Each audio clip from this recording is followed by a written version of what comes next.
Шунавор шумо варзишгари муваффақи кишвар Беҳрӯзи Хоҷазодаро мебинед.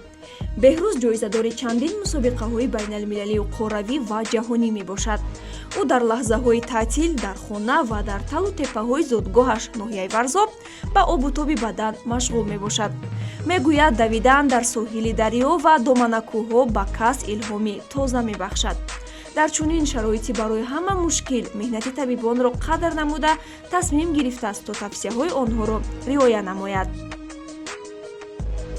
меҳнату заҳмати мо варзишгарон дар қиёс ба меҳнату заҳматҳои шумо табибони ҷумҳуриҳои Тоҷикистону Ӯзбекистон ки дар чунин рӯзҳои сангину душвор амнияти санитарӣ, эпидемиологӣ ва солимии аҳолии Тоҷикистонро таъмин намуда истодаед ҳеҷ аст. шумо табибони ду кишвари дӯст қаҳрамонҳои ҳақиқиед. ҷудочии дигари машҳури тоҷик Комроншоҳи Устопириён ки дар категорияи вазни 90 кило ҳунарнамоӣ мекунад, хонанишиниро пеша кардааст. ӯ низ мегӯяд дар шароити хона низ метавон ба варзиш машғул шуд.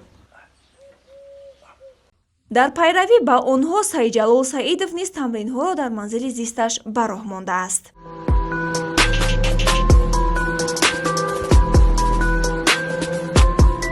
тавсияи ман ин аст ки дар хона бимонед, ба варзиш машғул шавед, безарурият аз хона набароед, ба гуфтаи духтурон аҳамияти ҷиддӣ дода қоидаҳои гигиениро риоя кунед, аз ҷои ҷамъиятӣ даст кашед.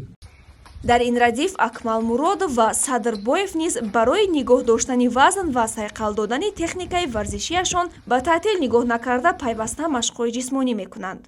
мо низ ба шумо бинандагони гиромӣ тавсия медиҳем ки худ ва наздиконатонро эҳтиёт намуда ба варзиш машғул шуданро фаромӯш насозед.